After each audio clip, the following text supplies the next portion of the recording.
السلام علیکم۔ آج ہم لوگ بات کرنے جا رہے ہیں سیرت النبی صلی اللہ علیہ وسلم پر، اور ان کو لکھنے کی جو سعادت ہے وہ اللہ تعالیٰ نے دی ہے علامہ شبلی نعمانی رحمۃ اللہ علیہ کو، اور نیشنل بک فاؤنڈیشن جو ہے وہ اس ادارے نے اس کو شائع کیا ہے۔ آج ہم ساتوں حصوں پر تو ریویو دینا ہمارے لیے پاسبل نہیں ہے، مشکل ہے، تو اس لیے آج ہم صرف حصہ اول اور حصہ دوم جو دو والیوم ہے اس پر ہم لوگ آج ریویو دیں گے۔ اور اس کا جو تالیف ہے، اس کے جو علامہ شبلی نعمانی صاحب نے ایک سلسلہ ایک باب باندھا ہے جس میں انہوں نے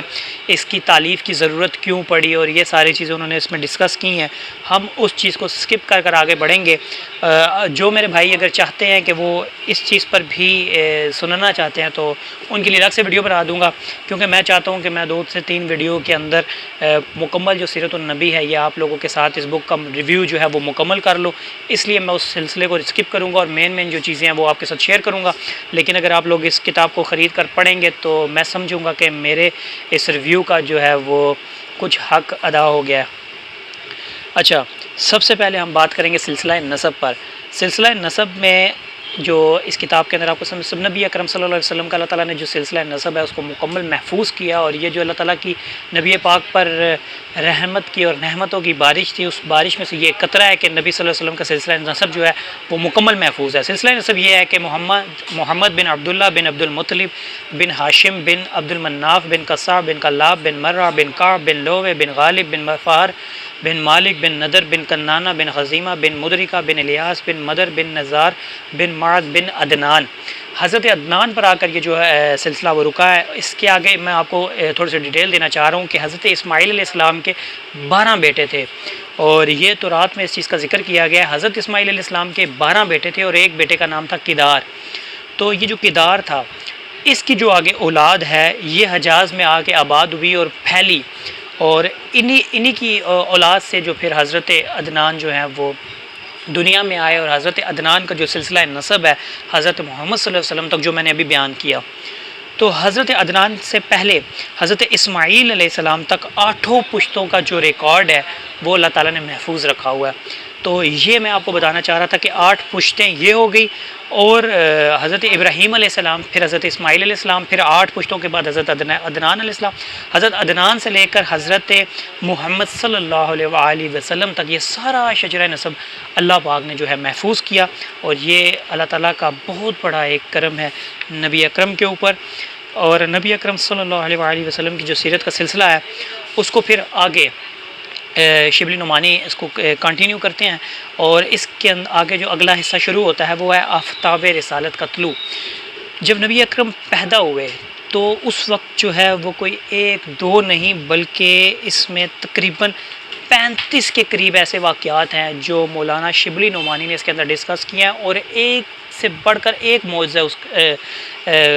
باب کے اندر، تو وہ سارے اور اس کے اندر انہوں نے اسباب بھی پیدا کیے ہیں، سبب بھی پیدا کیے ہیں کہ کیوں نبی اکرم صلی اللہ علیہ وسلم کی دنیا کو ضرورت تھی اور کیا سبب تھے، سارا کچھ۔ اور اسی کے اندر وہ ورقہ بن نوفل کے پاس وہ سارا چیزیں ڈسکس ہوتی ہیں، فرشتوں کی نظر، اور اس کے علاوہ قریش وغیرہ سارا ہر چیز کو اس میں ڈسکس کیا گیا ہے۔ اور اس کے بعد جو ہے وہ غار حرا کی عبادت کو بھی اسی میں انہوں نے ڈسکس کیا ہے۔ پھر اس کے بعد شبلی نعمانی رحمۃ اللہ علیہ نے ہجرت پر مکمل ایک باب باندھا ہے، اور اس کے اندر مکمل جو ہے وہ ڈیٹیل مولانا شبلی نعمانی نے اس کے اندر رکھی ہے۔ پھر اس کے بعد جو ہے مولانا شبلی نعمانی نے ہجری کے بعد جو ہے وہ غزوات پر شروع ہو گئے، اور غزوات کے ہر غزوے کی جو نبی اکرم صلی اللہ علیہ وسلم سریہ تھے، سرایہ میں کہا جاتا ہے کہ 71 جو سرایہ تھے جو نبی صلی اللہ علیہ وسلم نے اپنی حیات میں قافلے جو ہیں وہ بھیجے جنگوں پر، وہ 71 کے قریب ہیں۔ اللہ تعالیٰ غلطی کوتاہی معاف کرے، اور 27 جنگوں میں میرے نبی اکرم نے خود شرکت کی، ان کو غزوہ کا نام دیا گیا۔ اس میں سارے غزوات کا ذکر ہے، اور ان غزوات کی اصل جو حقائق ہیں وہ اس میں بیان کیے گئے ہیں۔ اور پھر اس کے بعد غزوہ صلح حدیبیہ، بیعۃ الرضوان، یہ آپ کو حصہ اول اور حصہ دوم میں یہ ساری ڈیٹیل ملیں گی۔ اور اسی کے ساتھ ساتھ یہ جو غزوات ہیں، اور پھر مسجد درار کا واقعہ آپ لوگوں کو معلوم ہے کہ جو منافقوں نے مسجد بنائی تھی اس کو گرایا گیا. نبی اکرم صلی اللہ علیہ وآلہ وسلم نے حکم جاری کیا کہ جو یہ مسجد ہے، کیونکہ جب دیکھیں ایک نبی اکرم کا حکم ہے، اگر ہم اس کے تابع نہیں ہیں نا تو ہم جو مرضی روزہ عبادت اور یہ چیزیں کریں، اس چیز کی اللہ پاک کو ضرورت نہیں ہے. اللہ پاک کو ضرورت اس چیز کی ہے جو نبی اکرم کی اطاعت کرے گا اور جو نبی اکرم صلی اللہ علیہ وسلم کے نقش قدم پر چلے گا، اور جو اپنی ترجیحات رکھے گا وہ منافق کہلائے گا. اور وہی منافق تھے جو جنہوں نے مسجد درار بنائی تبوک کے موقع پر، اور اللہ تعالیٰ نے ان سب کو منافقت کا ان کے چہروں پر، عبداللہ بن ابی ہو یا جو بھی ہو، ان پر ٹھپے لگائے، اور منافقوں کے بھی رئیس المنافقین کے ان کو پھر القابات ملے. اچھا، یہ جو میں نے بھی غزوات ڈسکس کیے ہیں، اس کے اندر ایک ایک غزوات کے اندر مولانا شبلی نعمانی نے کافی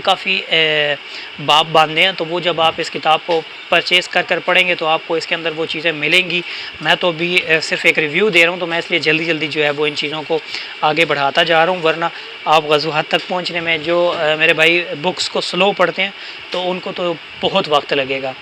تو اس کے ساتھ اس کے اندر جو غزوات کا سلسلہ ہے وہ آپ کو ملے گا. اور غزوات پر ایک اور نظر، وہ بڑا دلچسپ مرحلہ ہے اس کتاب کے اندر. وہ جب آپ پڑھیں گے حنین تک کی ساری جو جنگیں ہیں، مسجد درار تک کے جو سارے واقعات ہیں، وہ سارے اس کے اندر آپ کو ملیں گے.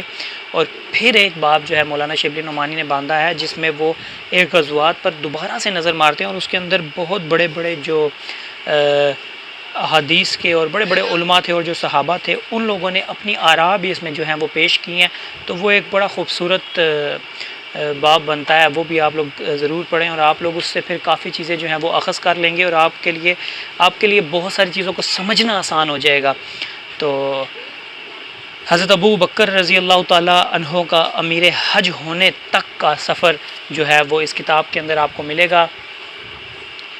سیرت النبی صلی اللہ علیہ وآلہ وسلم کا یہ جو سیٹ ہے یہ کوئی اتنا مہنگا بھی نہیں ہے، 1700 اس کی تقریباً قیمت ہے، اور اس پہ ڈسکاؤنٹ بھی اچھا خاصا ہے، 900-1000 روپے کے بیچ میں آپ کو یہ سیٹ مل جائے گا. اور اس کے 7 والیوم ہے. ابھی ہم نے جو گفتگو کی ہے وہ